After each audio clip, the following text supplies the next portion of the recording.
Cuando se habla de cálculo integral normalmente se piensa en fórmulas, símbolos raros y muchas cuentas, pero en realidad la idea detrás es sorprendentemente simple: tratar de medir algo que no se puede medir de una sola vez. Durante siglos, los matemáticos se enfrentaron a un problema que parecía imposible. No tenía una fórmula clara y no tenía ninguna regla simple, y aún así solía aparecer en muchas partes. La pregunta es, ¿cómo calcular el área de una figura curva? Con figuras rectas, pues bueno, todo era muy sencillo, había triángulos, rectángulos, trapecios y demás figuras, y las áreas se podían calcular sin ningún problema. Podíamos usar fórmulas como base por altura entre 2 para los triángulos y algunas otras fórmulas un poquito más complicadas. Pero cuando aparecían las curvas, todo cambió. No había una forma directa de medir algo que no era recto. Y durante mucho tiempo, este fue uno de los grandes límites de las matemáticas.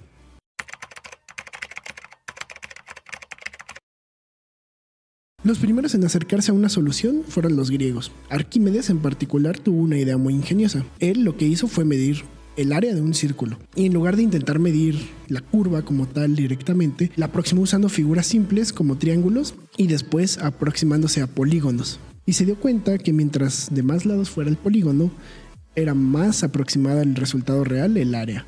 Y esto nos guía con un concepto para la idea final, el cual es sumar cantidades cada vez más pequeñas de manera infinita hasta poder conocer el resultado exacto a nuestro problema planteado. Después de Arquímedes, pues pasaron algunos siglos sin una solución que fuera definitiva, hasta que en el siglo XVII ocurrió algo increíble. Dos personas trabajando de forma independiente llegaron a una idea muy parecida. Isaac Newton y Gottfried Leibniz no solo querían calcular áreas, querían entender cómo cambiaban las cosas, cada uno para su área respectivamente. Isaac Newton la buscaba para calcular velocidades que cambiaban, y en cambio Leibniz buscaba un enfoque un poco más matemático, más estricto y más formal. Y bueno, antes de existir las integrales como las conocemos hoy, los matemáticos usaron una idea clave. Dividieron el área bajo una curva en muchos rectángulos muy pequeños y los sumaron. ¿Y qué es lo que pasó? Se dieron cuenta que entre más rectángulos usaban, mejor era la aproximación del área real. Y a esta idea hoy la llamamos las sumas de Riemann. No eran perfectas, no eran lo más preciso, sin embargo mostraban algo importante. El área se podía calcular y se podía aproximar cada vez mejor conforme usáramos más datos. ¿Cómo nace la idea de la integral? La integral nace cuando llevamos esta idea al límite, cuando el número de rectángulos se vuelve infinito y su ancho se hace cada vez más pequeño. La suma deja de ser una aproximación y esto se convierte en un valor exacto. Y a esto es lo que llamamos integrar. Y bueno, ¿para qué nos sirve hoy las integrales? El cálculo integral está alrededor de ti todo el tiempo sin que tú lo notes. Se usa en la física para calcular el trabajo y la energía, por ejemplo, que ocupan los dispositivos eléctricos. En ingeniería se utiliza para analizar estructuras y sistemas, para que no se caiga tu casa. Y en economía se utiliza para estudiar algunos costos, para el retorno de inversión, para los beneficios acumulados. Esas cantidades que se deben sumar pareciendo que se suman hasta el infinito se pueden llegar a hacer con integrales. Y en aeronáutica podemos llegar a entender algunos flujos, algunas fuerzas que producen el aire como tal. Cada vez que pienses en una cantidad que ocupa muchas sumas, que ocupes calcular una cantidad acumulada, aparece una integral.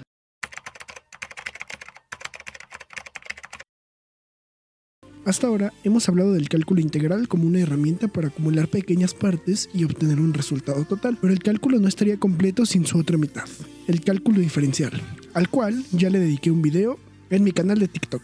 Te recomiendo que lo veas. Aunque normalmente se estudian por separado, en realidad ambos describen dos caras del mismo fenómeno. El cálculo diferencial se enfoca en el cambio instantáneo. Nos dice qué está pasando en un punto específico en un momento concreto. Por ejemplo, no cuánto ha recorrido un objeto en total, sino qué tan rápido se mueve justo en este momento.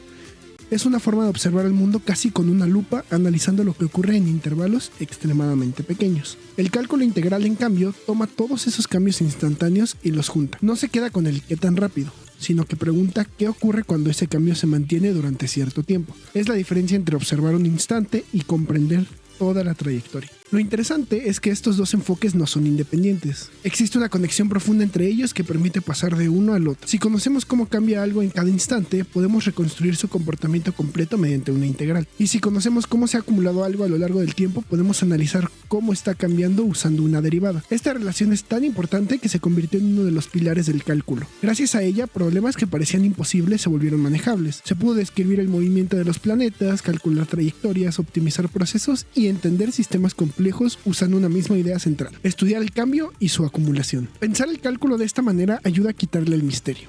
No se trata de memorizar reglas, sino de entender que estamos viendo el mismo fenómeno desde dos perspectivas distintas. Una observa detalles y la otra observa el conjunto de todos los detalles, y juntas permiten una comprensión mucho más completa de la realidad. Ahora hagamos un ejemplo al alcance de todos.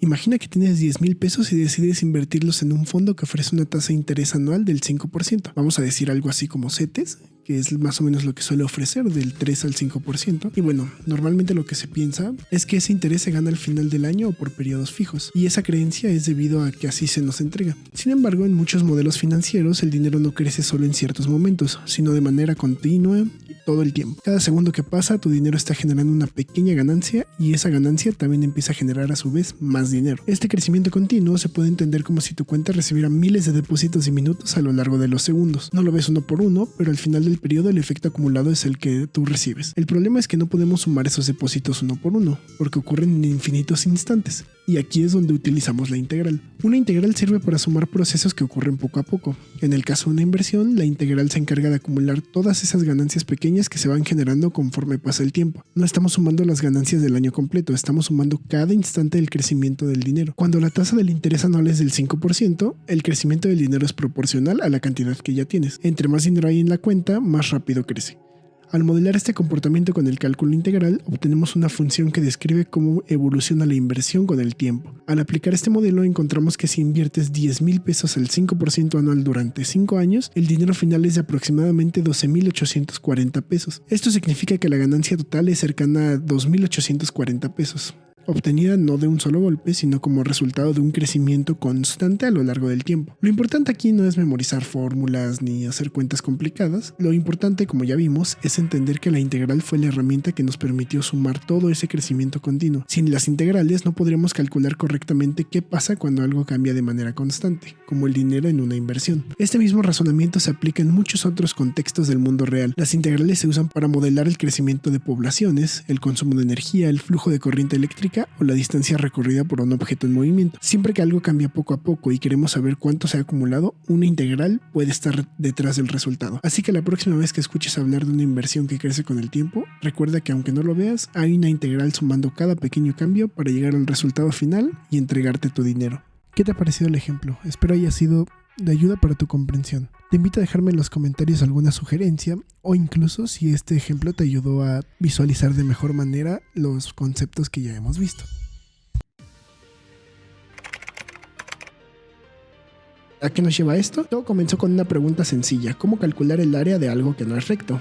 Y terminó convirtiéndose en una de las herramientas más importantes en la historia de las matemáticas, la física y la ciencia reciente como tal. Si te gustan este tipo de videos con matemáticas explicadas de forma clara mientras juego, suscríbete y quédate por aquí. Asimismo, te invito a seguirme en todas mis redes, las cuales encontrarás en la descripción. Te agradezco tu atención. Hasta luego.